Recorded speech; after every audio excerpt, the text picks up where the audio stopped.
There's a category of things that get worse precisely because other things get better. And one of them is that people get less able to deal with discomfort, even relatively minor discomfort. This is a repeating theme all throughout history. Is that when people who go through particularly hard times, when they're complaining about the younger generation not being as like tough and enterprising as they are, they probably have a point. Partially because these are themes, but they don't repeat just like this. They tend to repeat on kind of like a downward slope. Like they actually do get worse over time. And again, precisely because in many ways we are becoming more comfortable.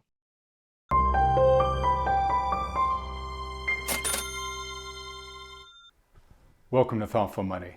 I'm its founder and your host, Adam Taggart. The great engine of American success was built by generations of pioneers, entrepreneurs, scholars, soldiers, and immigrants defined by their grit, strength, and resilience. Contrast that indomitable spirit with today's generational cohort of special snowflakes who seek safe spaces and rush to cancel any discomfiting realities and demand desired outcomes without putting in the effort to achieve them. What happens to a society when it loses its backbone? And once lost, how, if at all, can it be regained? For insights, we're fortunate to speak with Gregory Lukianoff, president of the Foundation for Individual Rights and Expression and co-author of the New York Times bestselling book, The Coddling of the American Mind. Greg, thanks so much for joining us today. Thanks for having me.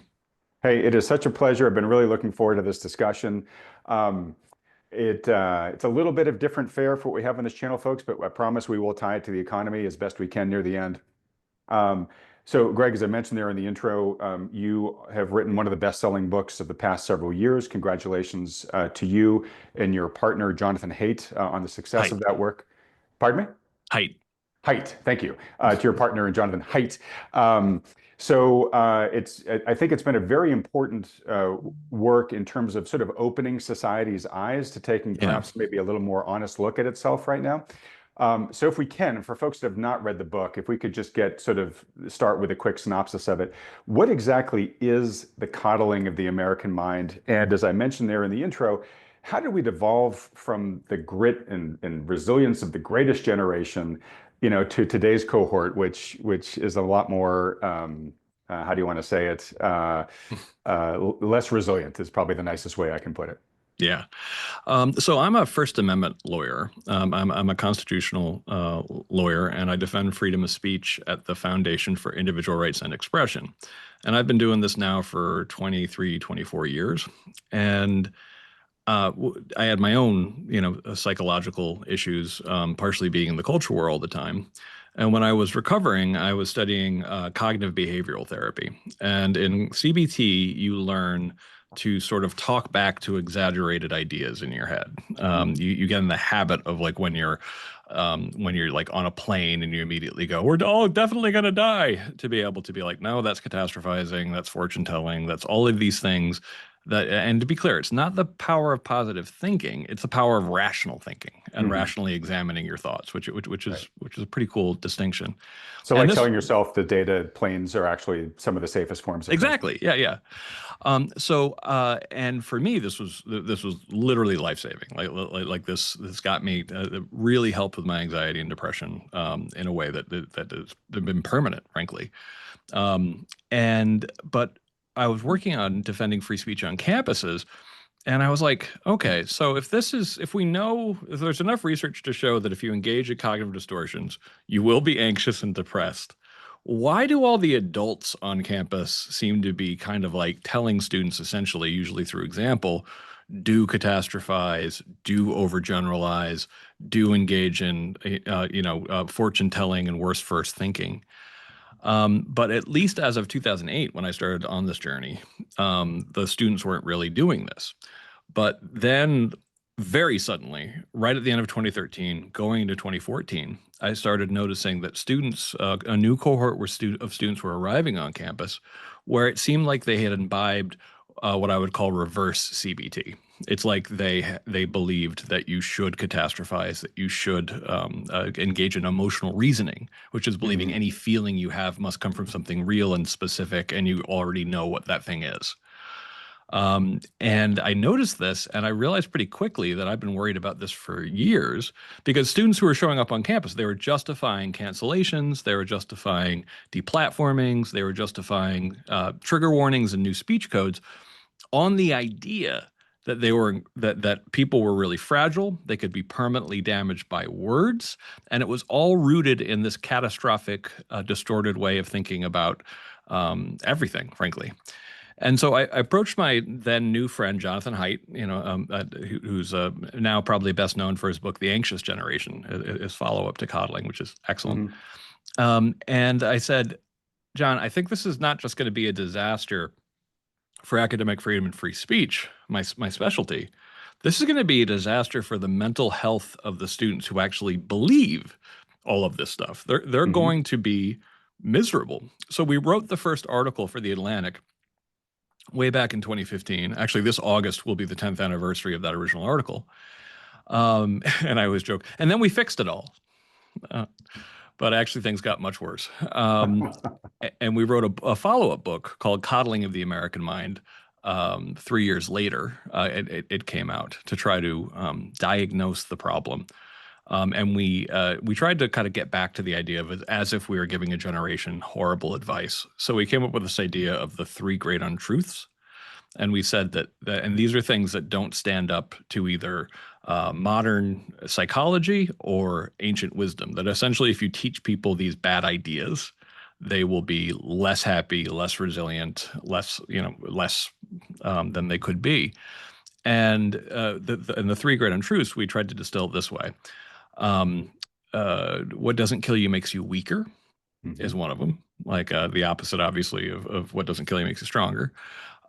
Always trust your feelings, which sounds super nice, but is actually absolutely disastrously bad advice to give to anyone, because it's like, no, don't always trust your feelings. Interrogate your feelings. Try to figure out what they're actually trying to tell you. Because, like for me, sometimes when I get super angry, I notice that a lot of times it's because I'm angry at myself. Which is just a theme that and it takes a minute to calm down to realize that. Yeah, and just so you know, on this channel, it's an investing channel. We talk about not making emotional decisions when it comes to investing, because time and time has shown emotional decisions around investing tend to be the absolute worst decisions you can make. Absolutely. So don't always trust your feelings, man. Right. And then life is a battle between good people and evil people. Is the 3rd great untruth. And what we're trying to say there is it was like we were giving a generation of people the worst advice. We were telling them to think like anxious and depressed people, and then being shocked that they're anxious and depressed. Depressed, right. Hey, and on that third one, life's a battle between good people and evil people. The interpretation there is that anybody who doesn't think like me, or anybody who tells me something that makes me uncomfortable, they're on team evil. Exactly. And we wrote I wrote a follow-up to *Coddling the American Mind* called *Canceling of the American Mind*, about cancel culture. And in that I talk about there being a 4th great untruth, is that all bad people only have bad ideas. It's like the 3rd one, but it's basically getting deeper into the idea that we spend a lot of time in the culture, particularly, it was really bad in particular like 4 or 5 years ago, where instead of like refuting your opponent in an argument, you just had to prove that they were a bad person in some way, and then you never had to listen to them again. Yeah. Okay. So I think, so most of the viewers of this channel, Greg, are people who are 45 years and older. So they generally fall in the Gen X or Boomer generation. Gen X, and and I'm going to speak for most of them and say they have observed these trends that you've been talking about.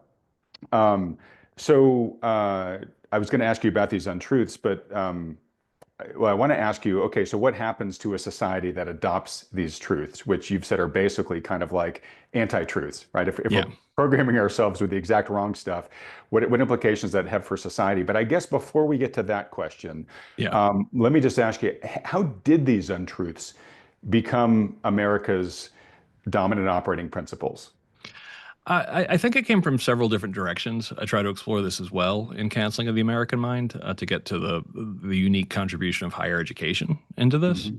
And I think that's definitely part of it. But in my very short 2014 book called *Freedom from Speech*, I talk about something called problems of comfort. That essentially I tend to agree with my friend Steve Pinker that in a lot of ways, things, if you had to pick a time to live, you'd probably want it to be now in a lot of ways, because everything from comfort to technology, all that kind of stuff. I'd still maybe choose 97, but whatever. But at the same time, there's a category of things that get worse precisely because other things get better. And one of them is that people get less able to deal with discomfort, even relatively minor discomfort.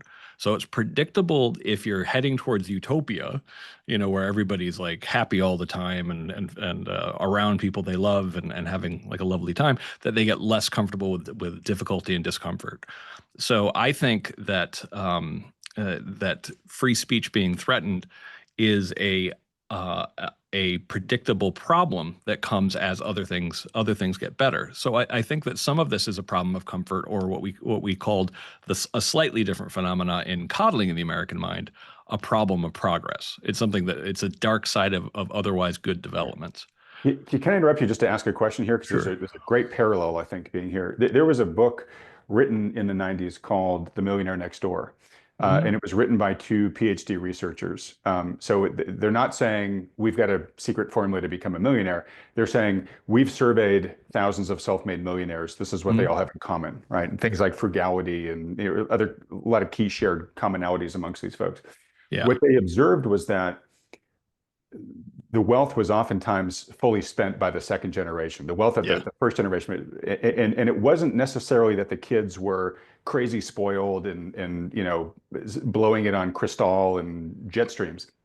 It was that the parents who became self-made millionaires really had to struggle to do so. And they said, you know what? I don't want my kids to have to struggle the way that I did. And they sheltered them out of good intentions, but basically they prevented their kids from developing the musculature to overcome adversity that made the first generation successful in the first place, right? So is there that sort of similarity going on here when you talk about the cost of the price of progress? Well, what 100%. And it's one of these things that like people like to pull out all of these kind of like old cliches in response to coddling of the American mind.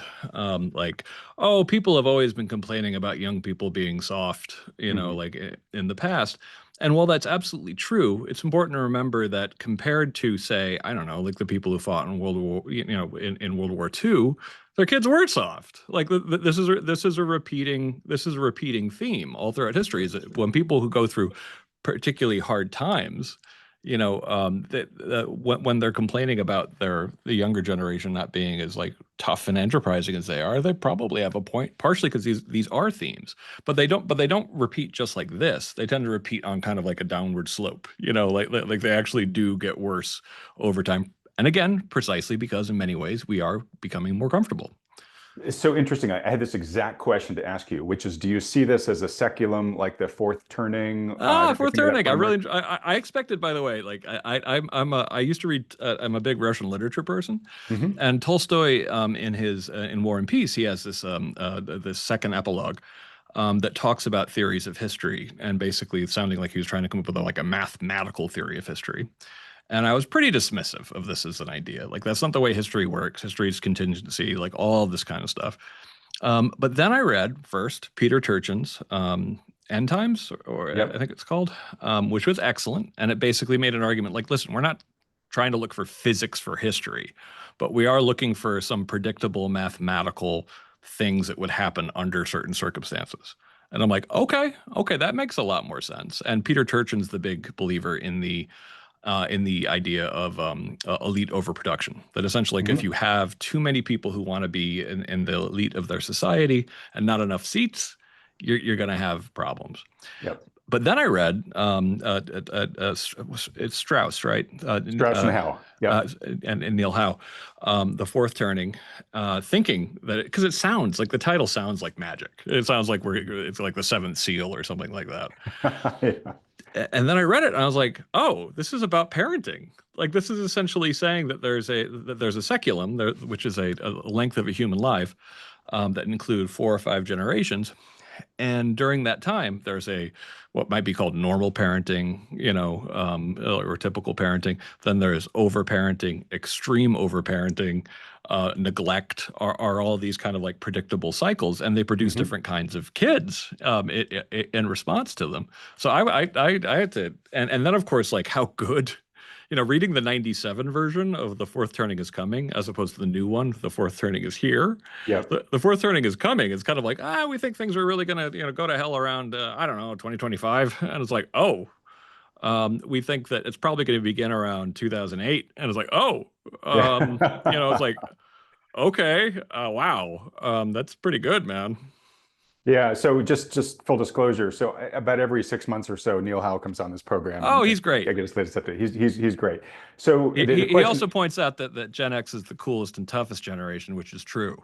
hey, look, brother, as a fellow Gen Xer, I'm going to claim that with you. But what's so funny to me about that too is that increasingly the world is looking to Gen X to kind of save this thing, right? To be the older generation to the millennials and the Gen Zers and taking over from the boomers as they age out. And as Gen Xers, it's so funny because we grew up as the slacker generation that everybody Yeah. had written off. And it's like, if the world depends on us, the world is in a lot of trouble. Uh, Um, I actually disagree though. I mean, like the fact that we pride ourselves on our like pragmatism and toughness, because it's like, like we weren't really slackers to begin with, but we were the latchkey kids, and that, well, we have the resilience from the benign neglect of our exactly. past, right? Yeah, So exactly. sometimes not so benign, but Yeah, but let me put it this way: back in the let's see, in the mid '80s, yeah, no, if everybody had been told Gen Z was going to be the one the world was going to look to rescue it, they would have sold the world short. Let me put it that way. yeah, Um, we would have been funny.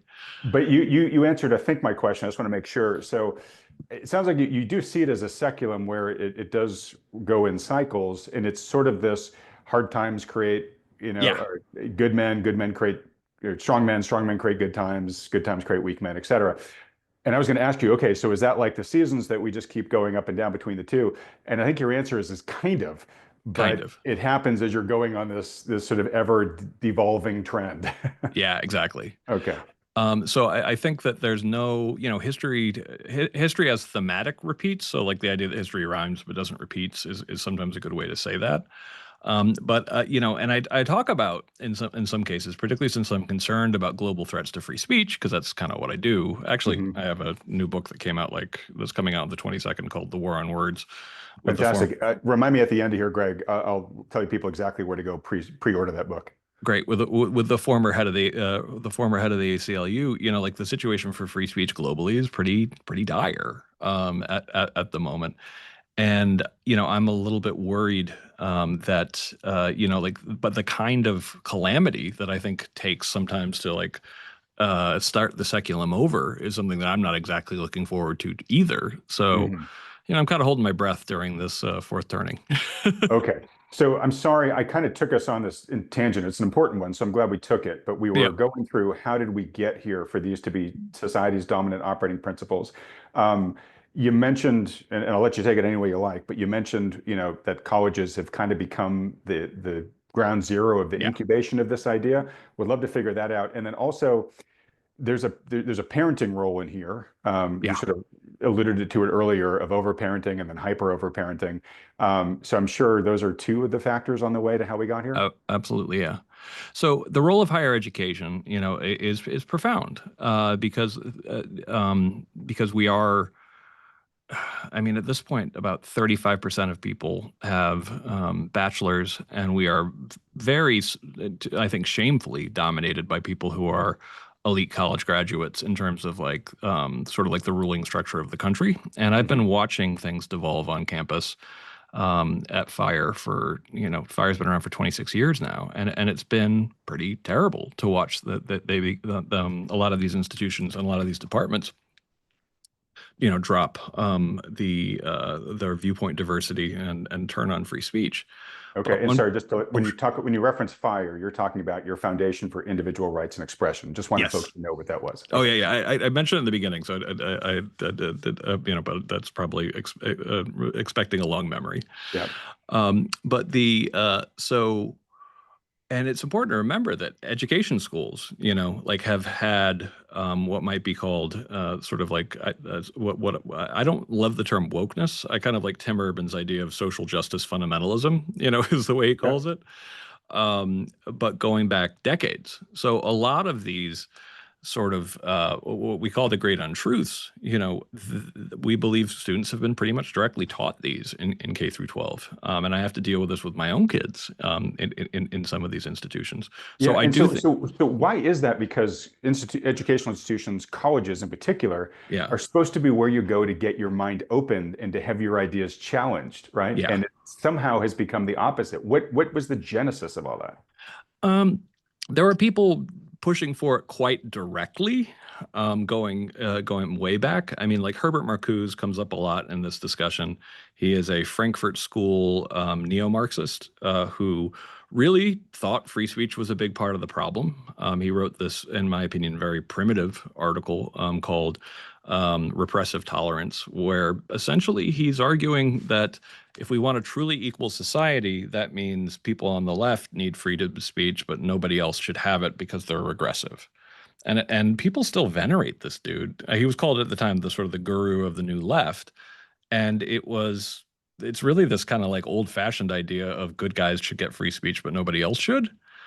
And that whole, idea, it grew into things like critical studies. It grew into sort of the more politicized departments in higher ed, who have really kind of won the day in a very literal sense. When I used to hear this stuff, I thought it sounded kind of conspiratorial, but it's not as much conspiratorial as sort of evolutionary. It's like if you have a group with a really strong ideology that is kind of ruthless in the way it sort of replicates itself, Nassim Taleb could point out to you, Mhm. like that essentially it's going to win eventually.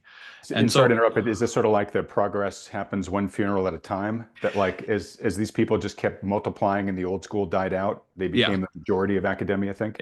exactly. And they were more forthright in the idea that people in that department, needed to kind of toe the line. I mean, when you look at job descriptions in academia today, they'll oftentimes tell you more or less like what your specialization is, basically saying what your conclusions need to be, which is crazy.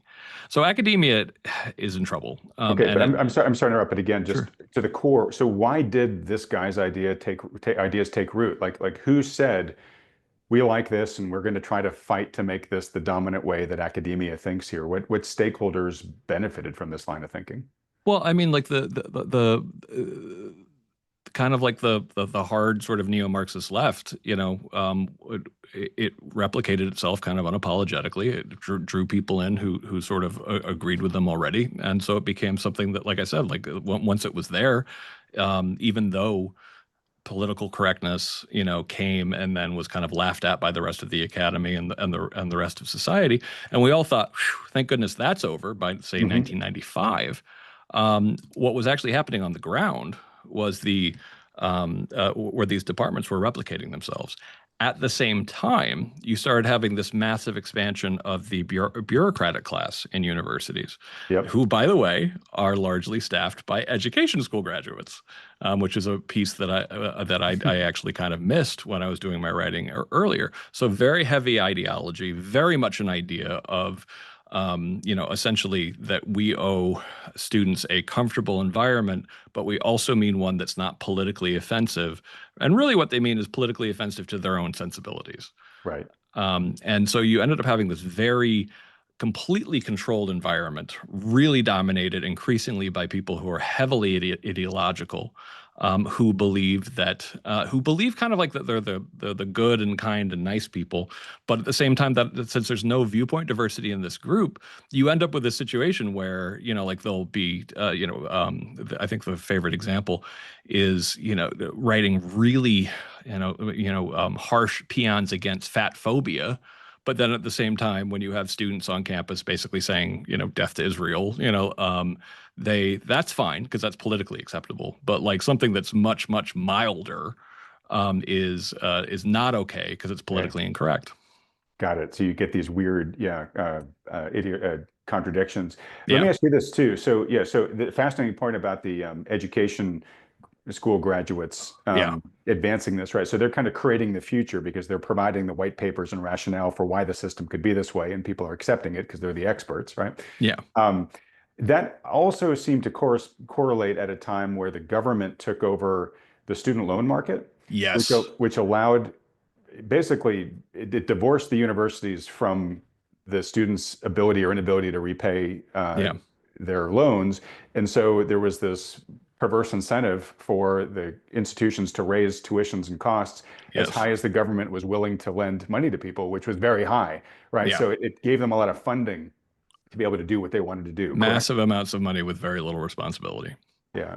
And presumably these education majors, and as time went on, some of them were going into politics or DC and advising on what education policy should be, which was, Yep. hey, support the model that we now have, right? And so Yeah. directing those funds into it. Yeah, the distortive effect on higher education from K through 12 on up to even like what neighborhoods people live in is something that is pretty well documented too. There's a book, I've got my quibbles with it, but there's a book called Poison Ivy that talks about how much your life is affected by what happens in Ivy League colleges, whether you understand it or not. Hmm. And it makes some pretty powerful arguments. Because And their so graduates shape policy so much in both but also right government and down to like corporate. the neighborhoods people that try to live in to make sure that their kids get into schools that are feeders for Ivy League. Like that a lot of the Ivy League kind of standards are then shared downward to places where they don't really apply all that well. Hmm. It really does have. And then of course when you look at the makeup of a lot of the people who are some of the most influential in the country, it's a surprisingly small handful of schools. Okay. All right. So we'll move on from this unless there's anything else to talk about. But I do want to just I hear I've heard the criticism of higher education now, where our schools, the term they use is wokeness. I know you like to use something else, but they've No, that's become fine. kind of madrasas of wokeness. Yeah. Is that an accurate criticism? Depends on the department and it depends on the school, but certainly there are departments that have literally no viewpoint diversity at all. And you can get very in trouble for saying something that might be considered, not even vaguely offensive outside of academia, but very much so within.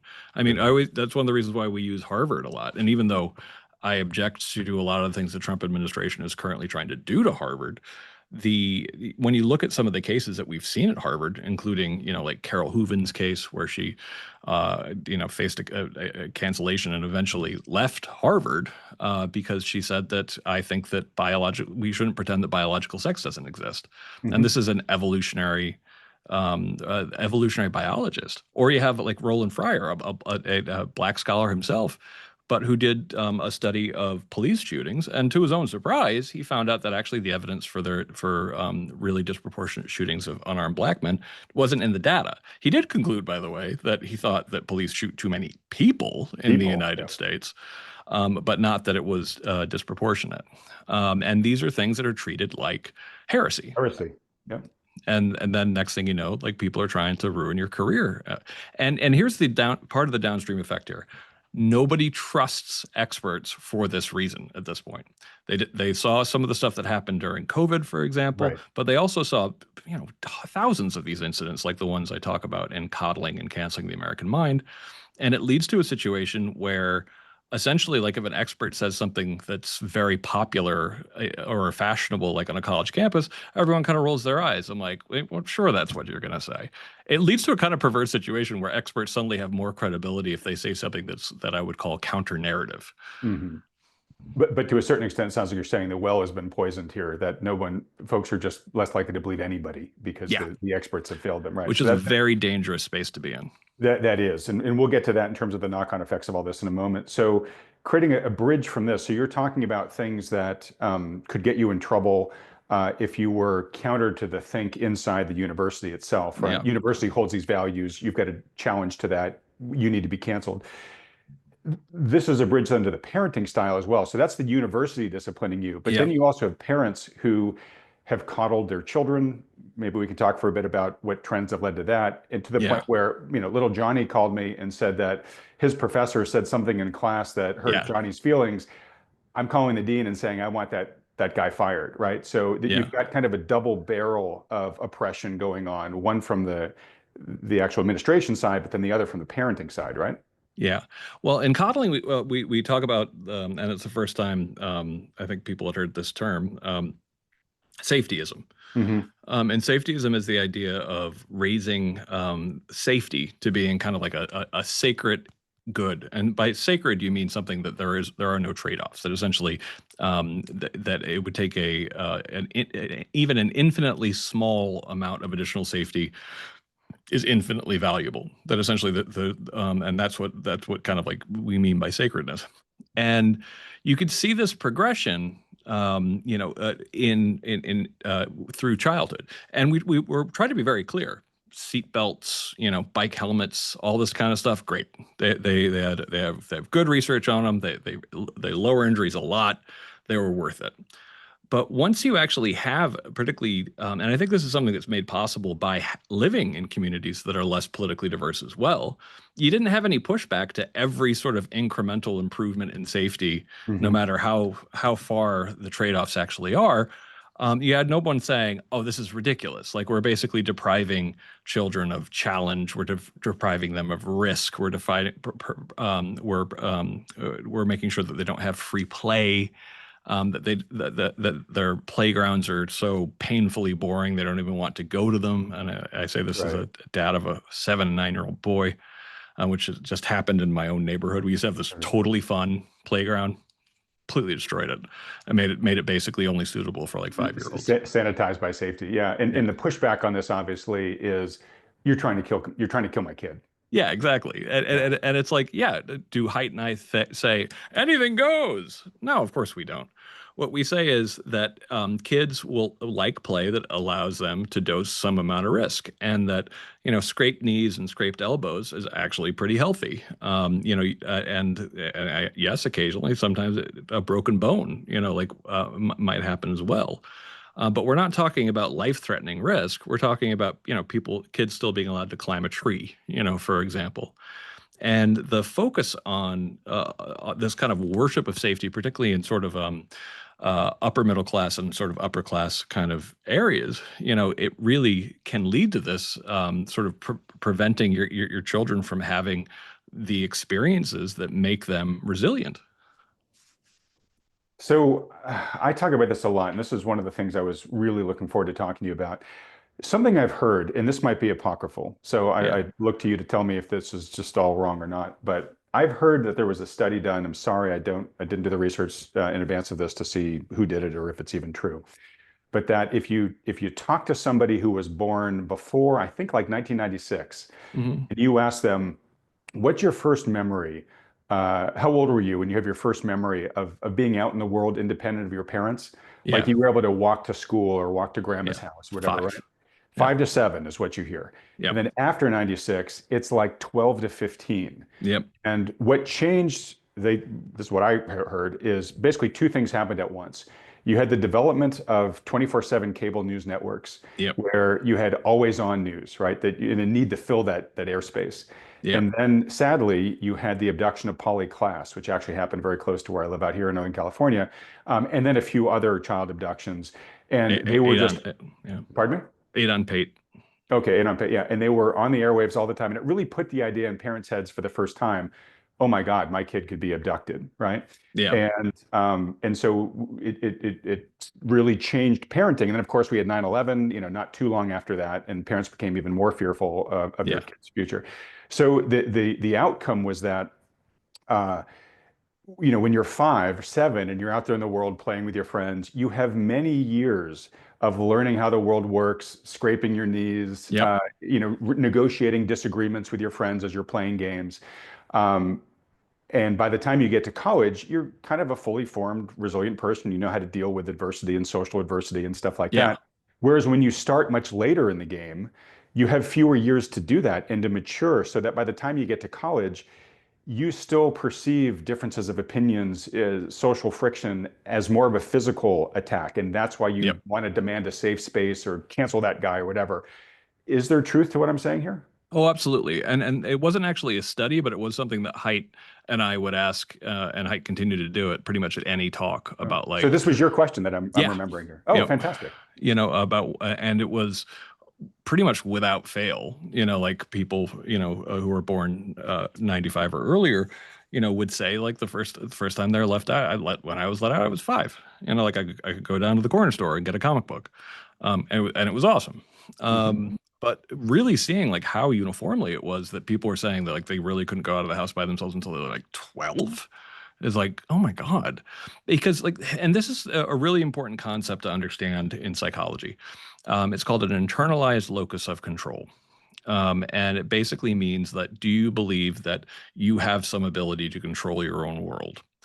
And this shouldn't surprise anyone, but when they do experiments on either like relatively minimal interventions for locus of control or strong locus of control, that essentially people who have a strong internalized locus of control are happier than ones who don't.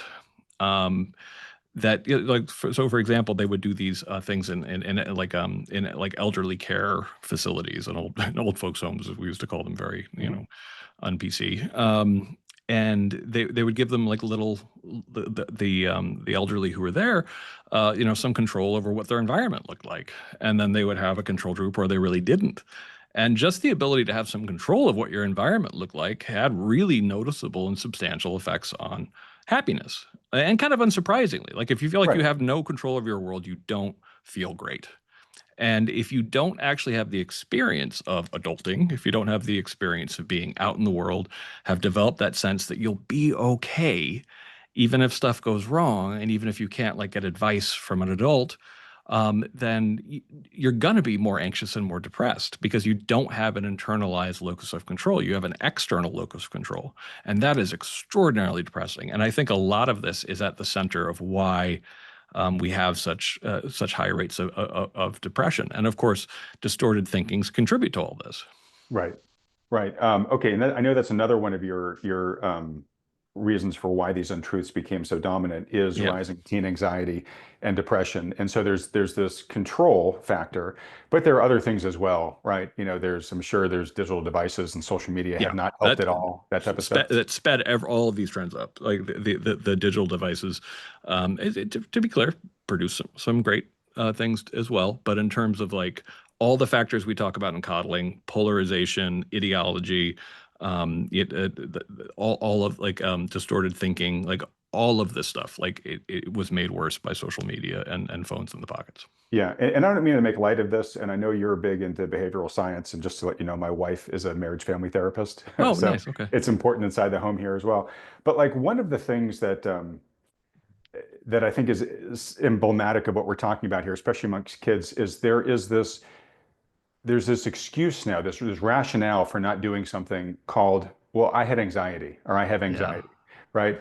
I mean, we grew up experiencing all sorts of emotions, anxiousness being one of them, but it was never an excuse not to do something, Yeah. right? But it's become this sort of blanket shield of like, oh, I didn't do it because I had anxiety then, or right. Yeah. No, And no. that's very much an outcome of this, right? Oh, absolutely, yeah, and that's a problem of comfort.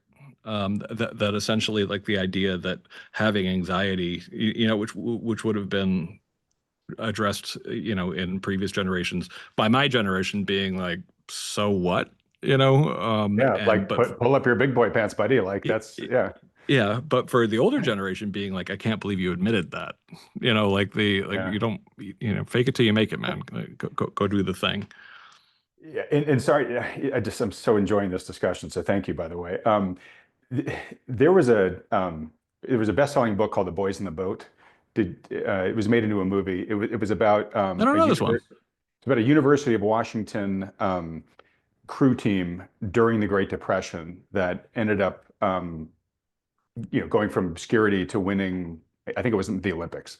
Mm, Um, and so they represented America at a time where America was going through, really dark time, and it was a bright, shining story in an otherwise, challenging time for America. But yeah, anyways, in the movie, and I don't know if this is apocryphal or not, but in the movie, the main character is a boy who uh, his father had to leave to go find work when he was very young, never came back. This boy, basically living subsistence living, joins the crew team basically just so he can get 3 squares a day. yeah, And anyways, in the movie, there's a moment where uh, he's beginning to have some success. He's in downtown Seattle and he sees his father across the street. And he goes and confronts his father. And his father says, well, you look like you got something to say. What's up? And the kid basically just unloads on him about, leaving him alone, and he was forced to raise himself. And how could a dad do that? And the Yeah. dad was like, I get it, but what do you want me to say? When I was your age, I was sent to go fight in the trenches in World War II, dealing with mustard gas and machine guns, right? Yeah. Like, we have this sense of like, oh, I couldn't do it yesterday because I had anxiety. And we just have no concept of what previous generations had to deal with. And they muscled through it somehow, Yeah. right? So to your point Well, about sort of this devolution over time, it is interesting. well, and and in some cases they were really badly scarred. So it's one of the reasons why we call it problems of progress in addition to problems of comfort, because there are some things it's kind of like, yeah, those aspects of the past were terrible, but there's a tendency to overcorrect. I mean, political correctness, properly understood, is basically a massive overcorrection Mhm. for a problem that actually creates brand new problems. Right. And I guess you could say that for wokeness, which is what political correctness became, Yeah. which is supposed to be based on tolerance, Yeah. right? It's inclusiveness and tolerance of other ideas, of other peoples and stuff. And it metastasized into the probably most intolerant movement we've seen in our living Absolutely. careers. Yeah. Yeah. Okay. All right. So there were two other things on your list here we haven't talked about yet. One is rising political polarization. I don't even know if we need to really spend much time on that because I think most people have experienced that in their Yeah. lives. That's It's just the yeah. environment we're in. But I would like to really stress here, like the Sure. idea that I just gave a TED talk, or at least it just came out, and I'm pretty proud of it. And one of the things that I had the audience do was turn to their neighbor to do me this exercise. I'm like, look at their eyes, look at their beautiful eyes, and say Hmm. this: just because I hate your guts doesn't mean you're wrong.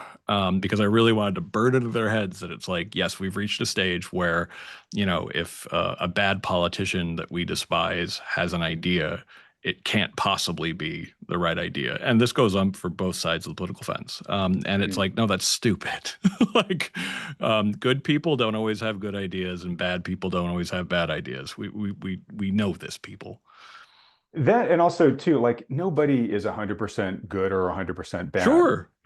And let me ask you this, because college was supposed to be the place where you lived with people from different walks of life and had different values and began to understand how this country is a melting pot and we can learn from each other, right? And that even though somebody holds different ideas from me, it doesn't necessarily mean they're a bad person, right? And because college has become so much more homogenized, at least in terms of thinking, I'm just curious, what are your thoughts on national service? Like if, I'm a civil libertarian, so the idea of it, like the idea of how it would be implemented, scares the hell out of me. But I think that if I could wave a magic wand and make a good system by which like when anybody turns 17, they're expected to be put into a completely random lottery where the only rule is you don't stay in the region you're from, Mhm. and you're sent off to go do some cool project, not necessarily military, but Right, like building some bridges, whatever, yeah. something cool, something Yeah. that involves actual work, with people who are also randomly selected there. I think that would be one of the best things possible for our nation. So because I mean, people really need to meet people who aren't like them. And one of the problems with so little viewpoint diversity in higher ed is you create this situation of this weird kind of, particularly for the elite colleges, this weird kind of upper class echo chamber that just gets more and more polarized in the direction of academia, until it's kind of like it's existing in its own weird reality. Okay, that's thank you for answering that question so honestly. And we are going to get near the end to. I'm going to ask you what reforms do you think we should embrace to try to reverse this trajectory. But a little more wood to chop before we get there. The last one on your list here that we haven't talked about yet was a rising passion for social justice for Yeah, major events where the concepts of justice have been perverted. yeah, So let's talk about that. And if you can, maybe too, you probably know more about this than I do. So you were a Stanford law grad, right? yep. So you probably saw when Stanford Law School invited Judge Kyle Duncan and Yeah. the response. I mean, to me, that must have been a huge validator of this point to you of how bad things have gotten. It was, but it was infuriating. I mean, like I didn't need any validation on this because I've seen it so many times. But having it happen at my own alma mater. So okay. So for the audience, Fifth Circuit Judge Kyle Duncan, a Trump appointee, and yes, he's very conservative, surprisingly. I mean, jokingly. Yep. And he was invited by the Federalist Society, a conservative group at Stanford Law School. Which, by the way, this kind of stuff has happened at Stanford once a month, forever minimum. And it's greeted with, yeah, if you don't want to hear the guy, don't go to the talk. Right. But this became a big thing, partially led in part by some DEI administrators, but also a large student group who didn't want this right winger, speaking at their school. They didn't like some of his decisions. And first they tried to get him disinvited, and the school didn't go for that. Then the DEI administrators and the students started organizing, and then when the judge showed up, and circuit court, just to remind people, this is one step below the Supreme Court. So it's a big deal to have a Fifth Circuit judge, even if you're at a fancy Right. place like Stanford. Who's been asked to come and taken time out of that busy Yes, schedule to come talk on your campus? Yes. yes, and these are the federal societies in a school that has very little viewpoint diversity itself. They couldn't find a Trumper, so they shipped one in. And he's greeted by about a fifth of the entire Stanford Law School class. Like one of them, like when he's walking in, shouts like, "I hope your daughters get raped," because they didn't like his position on abortion.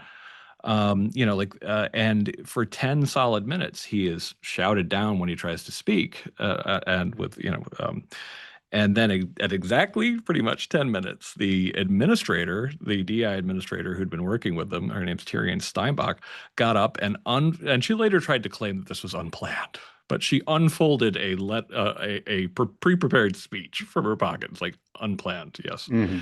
And her whole thing was like, is the juice of free speech worth the squeeze of the cause that it pains? She was also trying to be obnoxiously folksy about it. Hmm. Like, and basically, like, is it really worth it to this community to have someone with such hateful ideas as this Fifth Circuit judge here? And it's like, he's a Fifth Circuit judge. Like, there's nothing weird about him speaking at an elite law school. And then he gave that talk for 8 minutes. And during that, Kyle Duncan was like, this is a setup. This is so obviously a setup. And I think he was absolutely right. It was a setup, and very clearly so. And then after Tyrion Steinbach gave that speech, then it was just more muted heckling where he could actually take some questions, but all of the questions were, just like, why are you Hitler, more or less. Right. Why are you a Nazi? Yeah. And so he gave up on it, and so he was supposed to be there for about 50 minutes. He stuck it through for about 40, I think. There's a whole chapter in my book, Canceling of the American Mind, analyzing this event as the perfect crystallization of practically everything else I talk about in the book, of ways of just dismissing people without actually addressing any of their arguments. But yeah, it was shameful. I am proud that Jenny Martinez, the then dean of the law school, responded to it really well, and she's now actually the provost at Stanford. Which gives me some hope that there may be a chance yet for Stanford, but I'm a little pessimistic on a lot aspects of higher education, but a little bit more pessimistic about, say, Stanford than I am about Columbia. Yeah. Yeah. And look, I didn't go to the law school, but I went to Stanford Business School. So I felt a little bit of shame from the alma mater as Yeah. well with how that was. I mean, it was such an egregious example, but happening at such an elite level where you're like, these are the creme de la creme of tomorrow's policymakers, Supposed to right? be, yeah. It's supposed to be, and they're so intolerant, right? So it just makes you worry, what is the future going to look like when these people go off and become either enter into the judicial system, or many of them are going to try to get into politics and try to shape actual policy, right? And maybe we're seeing some echoes of this. I mean, it's not really related to Stanford per se, but we just had the mayoral primary in New York, right? And I'm very apolitical, and this is an apolitical channel. I Yeah. personally am very sort of independent and moderate. But as an economist, I'm not a huge fan of socialism. And what's so interesting about this, very extreme democratic socialist being elected, is that if you look at who elected him, it was younger college educated Yes. voters. And if you look at the same cohort of voters of the same age who didn't go to college, it's a mirror image. I think it was like if you went to college, 70% voted for Mandami. If you didn't, 30% voted for Mandami, right? So Yeah. it speaks to this indoctrination that you're talking about, or at Yeah. least this way of thinking, right? Yeah. No, and it, it's kind of funny because I'm a lifelong liberal, but being Gen X, I've never liked the left.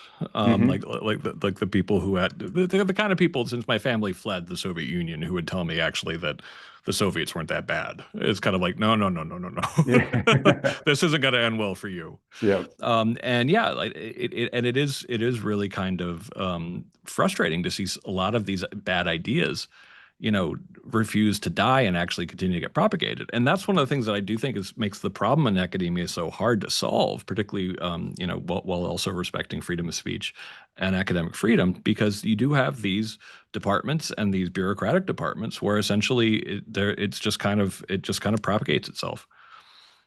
Okay, so Greg, let's get to what does all this mean, right? Yeah. So I sort of asked in the intro there, what happens to a society when it loses its backbone?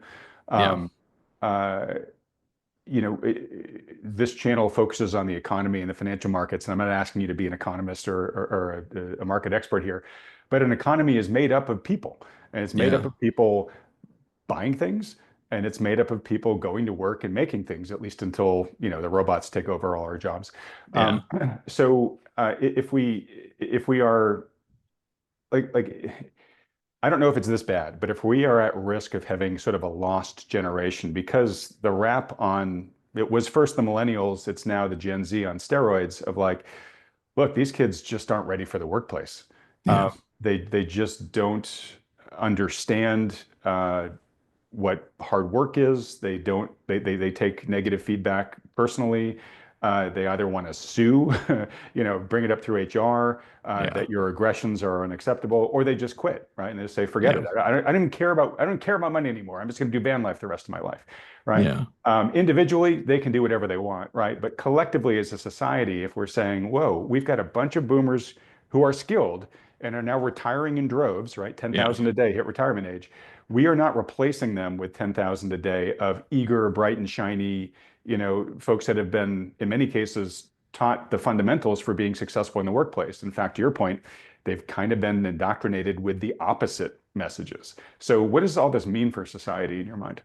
I think that the gap between the college educated and the not, and that's obviously the big majority of Americans are not college educated. I think the number of men who get college educated is going to continue to go down because they feel a little bit insulted by the institution, and to a large degree they should. And sorry to interrupt, but in your answer, if you can include, is that a good thing or a bad thing? Could be a bad thing if they check out, could be a good thing if they go to the trades, which have been represented, and we need a lot of those people in the trades. I think fewer people going to college as it currently exists is actually a good thing. And I think employers should be looking at non-elite colleges Hmm. because I think like I know like someone, well, probably one of the smartest people I ever met in my life. She went to SUNY Stony Brook, Yep. and like she was like, yeah, when she went to fancier schools later on, and just my experience too, like you're not gonna fail out of Stanford once you're in, like but these other schools that they were really much more demanding in a lot of ways for pure intellectual firepower.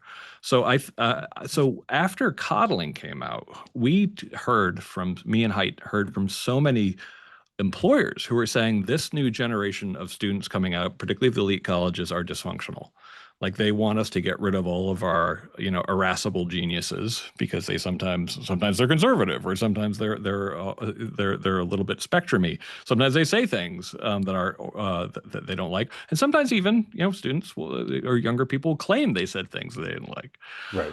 And so it led to this really impractical, sort of ugly environment. And so a bunch of these employers said, I don't really hire from the Ivy League anymore. And I'm like, do me a favor.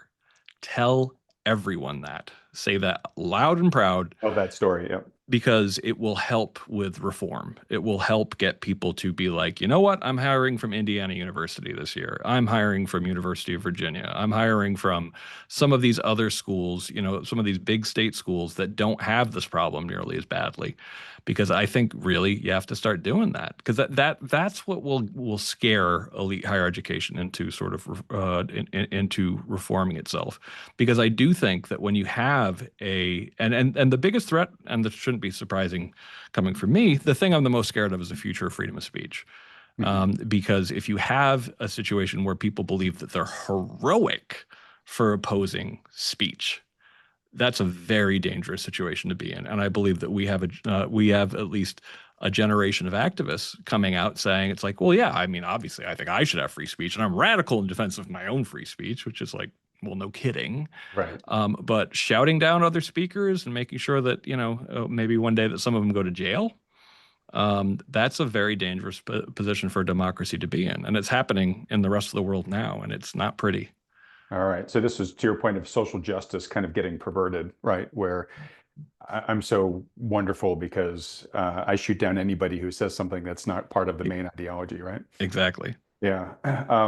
Okay. And I'm guessing you probably like seeing things like Peter Thiel's foundation that basically provides a pathway for scrappy high schoolers to Yeah. get directly involved with corporations if they want to kind of just get right to work and not go through college, right? No, I love it, and I want more of it. One thing that I'd like, I talk a lot about counter institutions, like the idea of there being, let's say there are colleges that aren't doing that well, rebranding themselves as like Replication U, where essentially like they hire the people to point out like how shoddy a lot of the research coming out of higher education actually is as it Yeah. exists, or pointing out which ones isn't, like basically testing a lot of the knowledge we're supposed to be creating could be huge. I also like the idea of, someone setting up an incredibly difficult oral exam, like something that you couldn't oral. I say oral because you couldn't cheat on it. Right. You can't use AI. Yeah. Exactly. But something that would, let's say, for example, something that would actually test you on whether you read and understood what a liberal arts graduate would have to have read and understood, if they graduated with a degree in humanities or something like that, and say like 1960. Yeah. Like, because of course the reading demands were much greater back then and that kind of Yeah. stuff. We've all seen these tests that like this was a junior high test back in 1920, and you look at it and you're like, oh my God, like, Yeah, 8 out of 10 people couldn't pass this thing today. 10 adults exactly. couldn't pass this So thing. so basically, make an exam that's tough enough that maybe 1 out of 1,000 people could actually pass it, even if they've done the work. And then, let people crow about it if they do, because like, I think we need cheaper, faster, better ways for people to show that they are smart and hardworking. And then we have to figure out better ways that they can network with other smart and hardworking people. Also, Mhm. frankly, for their own fun, date, Sure. Yeah. because like I want to figure out a way to break down the products that we're getting from higher ed and figure out cheaper, better ways to do it. Not because I think Harvard's not going to exist in 50 years, because, for better or for worse, it's going to. It's got $50 billion in its rainy day fund.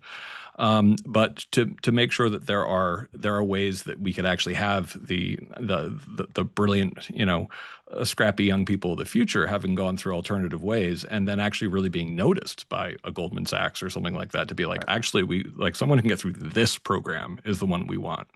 So a concept I've heard that I like, and it sounds to me you're basically saying the same thing, which is switch from a system where we are accrediting the university and Yeah. saying if somebody has a degree from this university, they must be good, to accrediting the student, Yes. where they have to demonstrate mastery in whatever thing they're saying that they know how to do, right? Exactly. Which to me makes just total sense in the world. The problem is we've been going away from that track, right? We've had colleges that were getting away from standardized tests and Yeah. whatnot. And sure, there's plenty of imperfections with the SET. I'm not going to stand here and defend it as the best test in the world, Yeah. but it was more of that than just, okay, this kid went to X high school or went to X college, and we're just going to base on it. And what we're finding now is, hey, a lot of these degrees have just been fluffed up to the point where they really don't, they're not very factual. To your point, we've been hiring from Ivies, and these kids aren't that good. Yeah. No, absolutely. Yeah, and I'd like to create as many avenues for sidestepping as possible.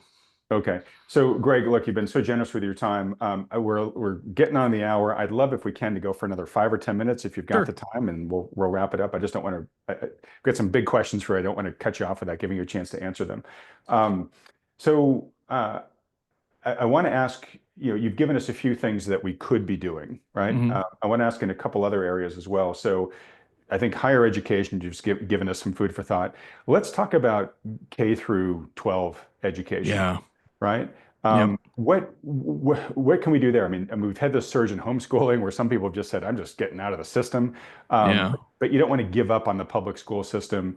What are some things that we can do around this to try to, you know, make it less of a coddling factory?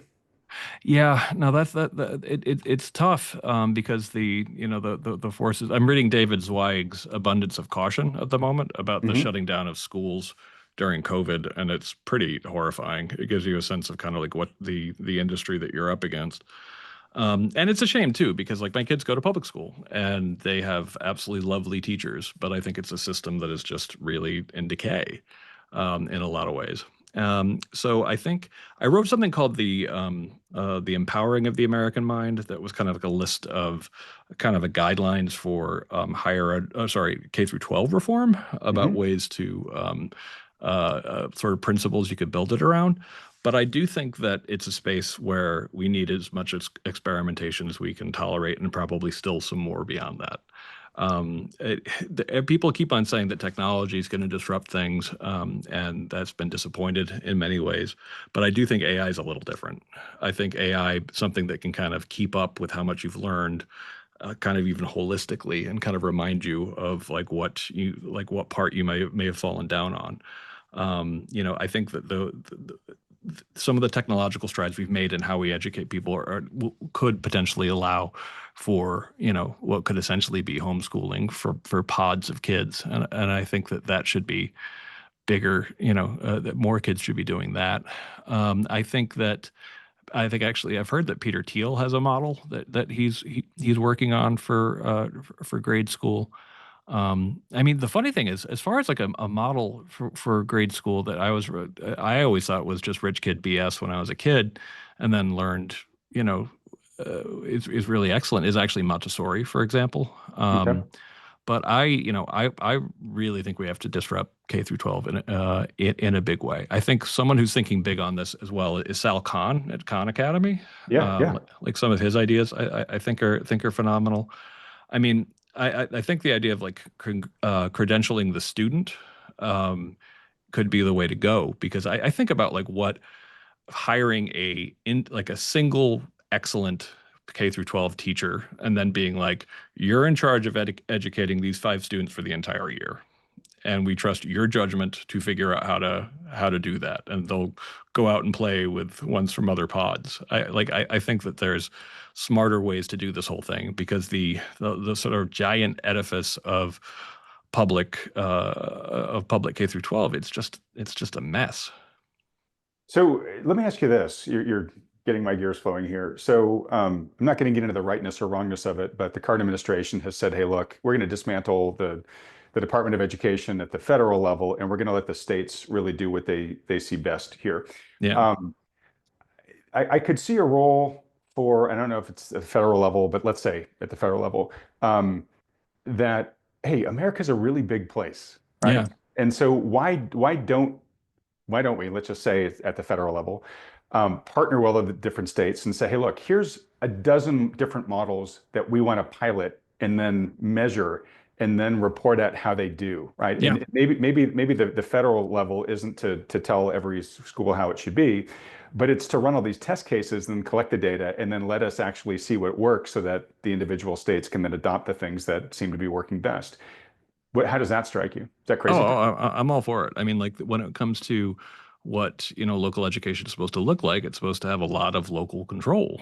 And I think one of the reasons why, in some cases, teachers' unions don't want as much differentiation in different public schools is because there's ways to potentially do the models that people be like, everyone should go to that one. Like right Right. now, Yeah.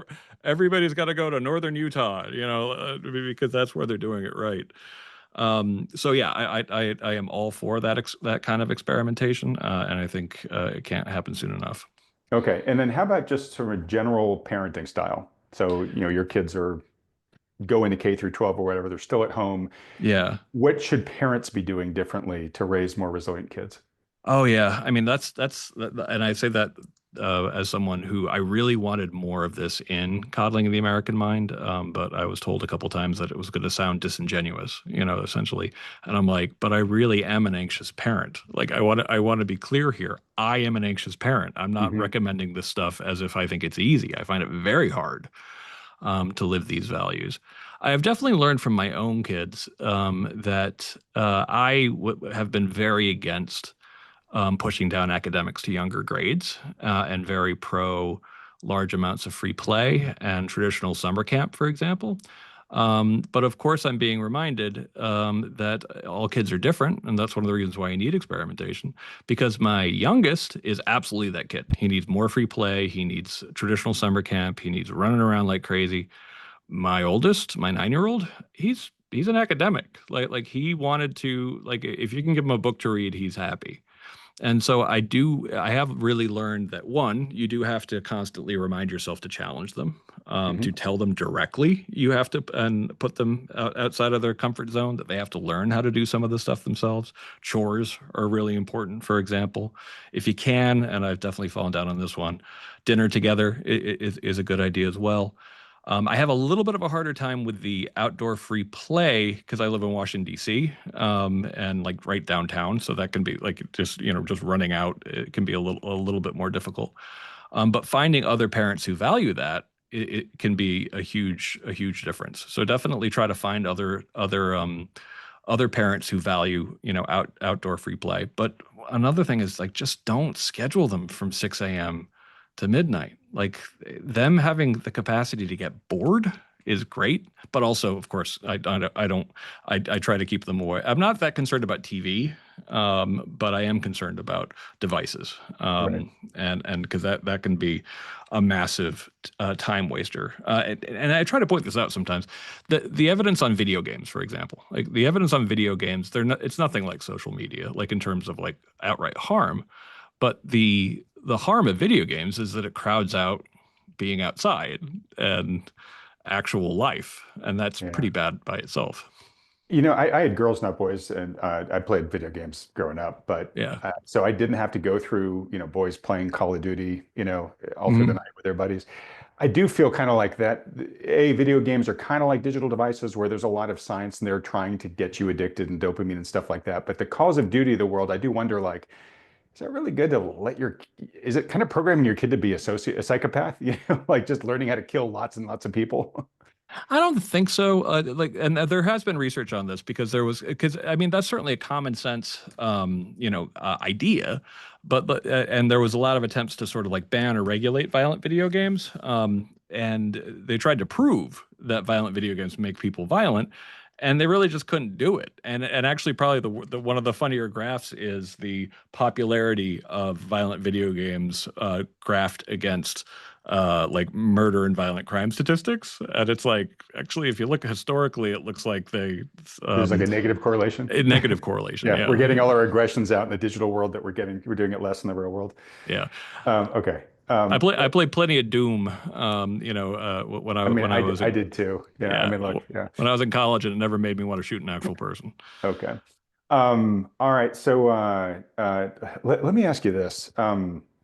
This might be a little sensitive, but I feel the need to ask it, which is so so much of I think what I'm taking from you, but what I've talked with other experts about how you raise resilient kids, whether it's Yeah. full life resilience or even economically resilient kids, is you got to let them get out there and fail. Yeah. And a really important lesson in life is failure is not fatal. In fact, it's a Yeah. wonderful tool for Yep. learning, right?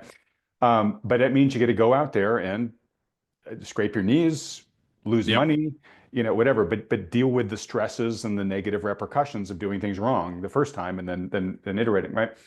So hard for every parent who loves their kids and doesn't want to see their kids suffer, right? We're back to the millionaire next door problem, right? Yeah. But when it comes to kids being out in the world, with that adversity, it basically comes enhanced risk, right? Yeah. It's like, look, if I protect you from all risk, you're never going to develop the muscles to be out there in the world, right? Yeah. So, how much risk is acceptable? And I guess the sensitive part of this question is societally, more risk means you're going to have just law of large numbers, more adverse outcomes. Like maybe only less than 1% get the worst kind, which is something fatal. Yeah. But that's with the increase in risk that comes. So is it acceptable to have some collateral damage that says, look, I'm going to make this up. We're going to lose 1% more kids in the future Yeah. because we are kind of pushing them out in the world. But the remaining 99% are going to be so much more resilient and fully actualized that it's a net benefit for society. It's one of those things where, and this is another thing is why I did so well in abundance of caution about COVID, is when you focus on like one statistic, you kind of have a tendency to neglect all others. And Mhm. I think that, yeah, like if you have more risky play, I think you can do risky play in a way that that involves, maybe more injuries, almost certainly some more injuries, but not many more deaths. But of course, like if you have riskier play, that you are increasing the risk. Right. But Because I there's some think, people who would say one child is too many, and I get yeah. that from a heart perspective, but from managing a society of 330 million people, it's like, oh, come on. But what they're undercounting is the risk of having kids who actually don't have an internalized locus of control, who don't have a sense of resilience, who don't have because like if you look at the stats on suicide and depression among That's a young good way to people, look at it. The cost of not doing this may be higher yeah, in lives in the I, long I run. I think it's wildly higher. Because I mean, when you look at like the suicide rate, I mean, the most heartbreaking chart that we had back when I did a lot more presentations on coddling was the suicide rate for 10 to 14-year olds. Which it has been over the last 10 years at unprecedented levels, and it's just too horrible to think about. And I think that like if you had kids who had a more internal locus of control that felt sort of empowered in their own lives, like you'd see a lot less of that. So I think that we tend to underestimate the really deep benefits of a kind of childhood that makes people less prone to depression and anxiety. But depression and anxiety, I'll be damned if that kills a lot more people than bicycles. Okay, I'll be damned if that doesn't. Sorry. that is actually a really compelling way to look at it, which is yes, if we increase the risk factor early on in life, there may be a higher number of absolute tragic outcomes, but they're going to be a tiny fraction of hopefully the lives saved of if we just continue the status quo for Yeah, the folks that harm themselves later in life. exactly. Okay. All right. Well, look, I'm going to start wrapping it up here. You're not an economist, you're not a market specialist, but let me just ask you this. I hear echoes of what you are talking about with coddling, with the way in which we treat the economy. We have the central planners, Federal Reserve, now more recently Congress, have Mhm. gotten much more involved in the economy over the past couple of decades, kind of commensurate with what's been going on with kids in society. Yeah, And they have been trying to keep winter from happening, right? yeah, Nobody likes recession, so let's do everything we can whenever the economy gets a little bit wobbly to intervene. And of course, you're familiar with the QE 1, 2, 3, 4, whatever, all the other interferences, the massive amounts of stimulus that we had during COVID.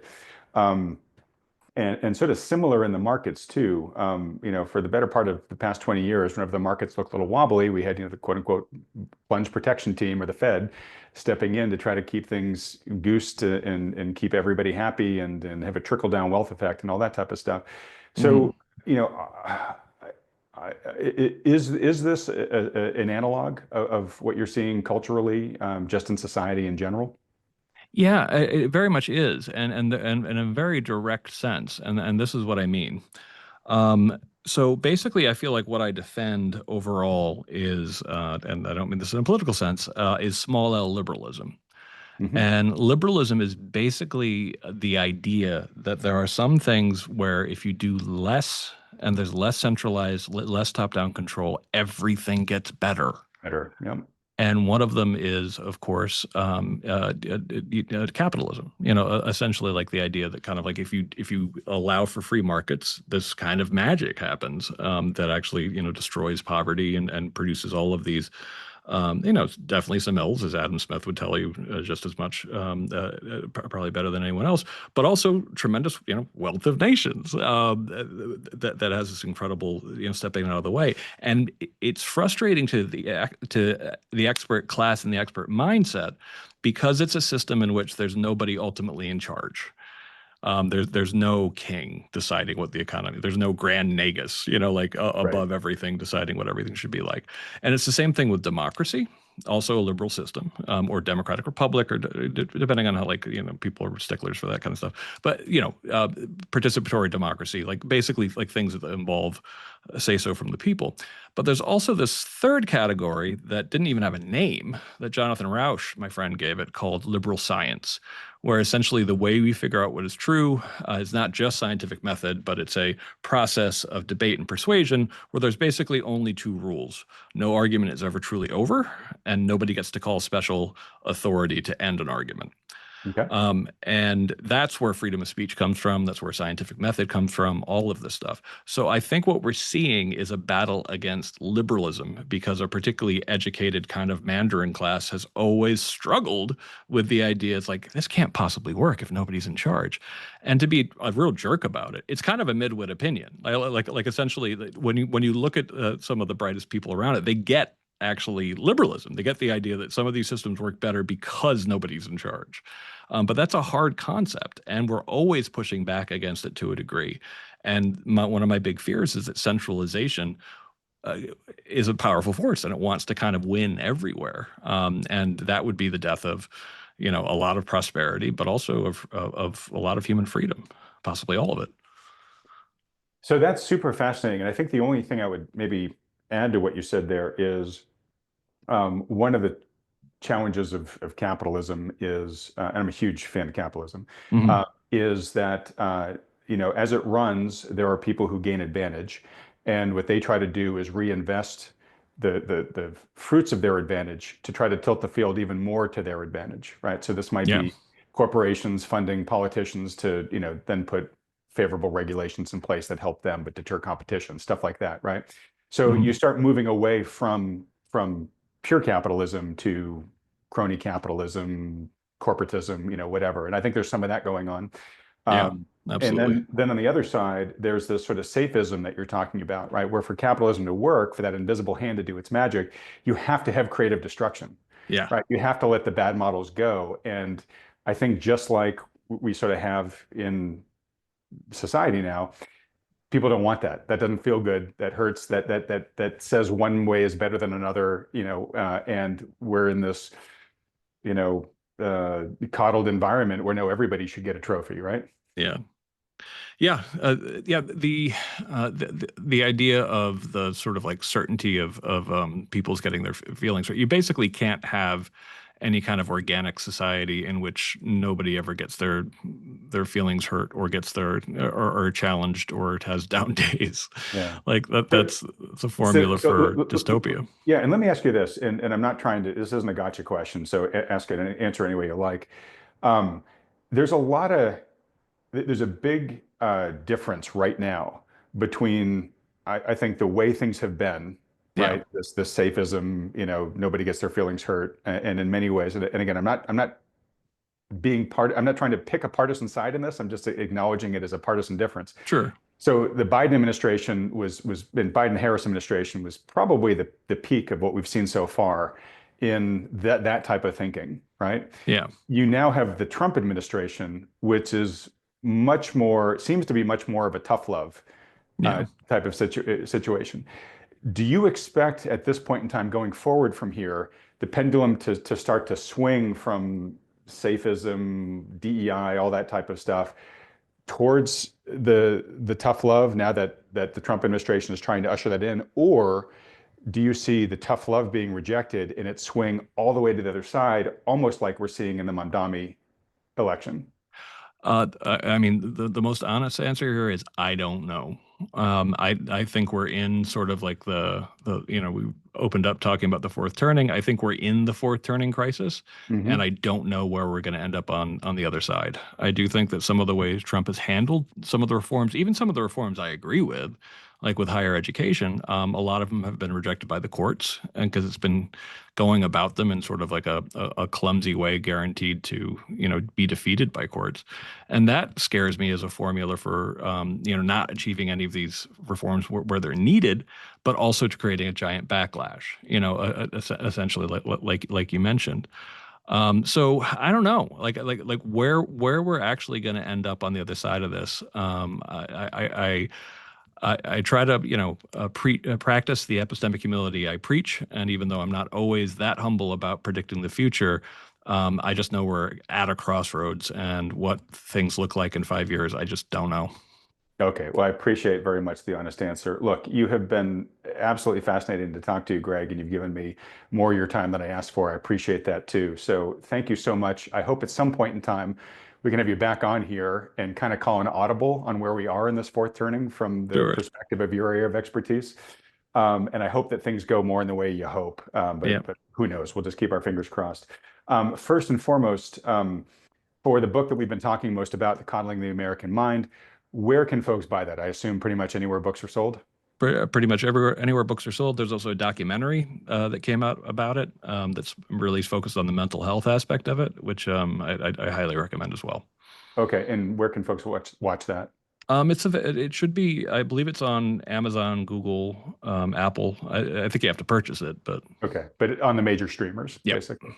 Okay, great. And then you had held up earlier a book, maybe you can hold back up again. This is your latest one coming out? The War on Words with the former president of the ACLU, Nadine Strawson. This is me and Nadine addressing 10 arguments that kind of drive us both nuts about against freedom of speech, and basically saying these are the answers to those what I consider to be bad arguments. Okay, great. And presumably that book will be sold at all the same places your previous ones sold at too? This is a little bit of a smaller printer. So the Kindle's already out, but the paperback isn't actually out till July 22nd, and there should be an audio version of it as well. Okay. But folks can go to, say, Amazon and yeah. order. Okay, great. But most importantly, I hope people will consider supporting the Foundation for Individual Rights and Expression. We're a $35 million organization right now, but honestly, we need to be a $70 million organization because there is so much work going on for us at the moment. Okay, and for folks that want to go to your website and learn more about the movement, where should they go? Thefire.org. And actually, pretty soon it's going to be fire.org because we finally got that website, but that's not going to happen for a couple more months. All right, congratulations. I know the challenges of trying to get the what you want. Yeah. Yep, absolutely. All right, so Greg, when I edit this, when I'll put the book covers up on the screen, but I'll also put the URL to thefire.org on the screen so folks know exactly where to go. Folks, there'll be links to all those too in the description below this video. So, Greg, now's the time where I'd usually do like a close. I'll do a very short version of it. Everything that Greg and I talked about, it does have implications for the economy and then thus for the financial markets. How it's all going to play out in the future, anybody's guess, but anybody that's watched my videos with Neil Howe about the fourth turning itself or listening closer to Greg here knows that there's probably going to be a fair amount of volatility that comes along with it. So to make sure you're not caught unawares by that, highly recommend that you work with a professional financial advisor to try to prepare your portfolio for that. The important thing is to make sure that they understand the whole concept of the fourth turning and again, the issues that have been talked about by Greg here. If you've got a good one who's doing that for you, great, stick with them. If not, consider scheduling a free consultation with one of the financial advisors that Thoughtful Money endorses. These are the firms you see with me on this channel week in and week out. To do that, just fill out the very short form at thoughtfulmoney.com. All right, Greg, can't thank you enough. Folks, please thank Greg for giving us so much great time and expertise here by hitting the like button and then clicking on the subscribe button below. Greg, I'd love just to give you the last word here for people that have really enjoyed this discussion. I'm going to say most of them have children, if not still at home, adult children making their way out in the world. I'm sure they are concerned about everything that we talked about here. What parting bits of advice and maybe a little bit of optimism might you be able to give these people, stepping into the future from here? Well, I mean, one thing that I think everyone should understand is that we are at a stage, like technologically, where I can say this with the idea that maybe we could really see some big changes, is nothing has to be done the way it used to be. And that may sound scary. But I think it's a great opportunity, and I think raising children with that idea, like the kind of optimism I'm raising my kids with, about like don't just if people are trying to tell you the world's ending, just don't listen to them. Like here are the facts. I spend a lot of time like trying to teach my kids about sort of countering some of the messaging they're getting, particularly the doomerism. And I think that there is an opportunity for transforming the world for the better. And that both means for a great opportunity for people to grow up to have really meaningful work. It also means the chance for people that, depending on if you think this way, to potentially make a great deal of money when there are massive sort of changes. So definitely don't let them take your kids' optimism away. Make sure they're skeptics. Make sure they're skeptics, even though that might be the safest, and always let them know that no matter what, it's you can tell mom and dad what you really think. All right, that is fantastic advice. And I guess I would say, in addition to being skeptics, meaning sort of questioning everything, Yeah. it's also to be a critical thinker, right? Yes. Don't just accept anything, good or bad, at face value. Really. Yeah, that's more what I mean by skeptics. Yep. Yeah. But that's fantastic. Greg, thank you so much. Thank you for all the work you're doing at thefire.org as well, protecting free speech. There's a reason why it's the First Amendment. It is the cornerstone to the society that we live in, and an essential part of its success. Keeping that flame alive is super important, and very much appreciate your dedication to that. Thank you very much. Take care. All right. And everybody else, thanks so much for watching.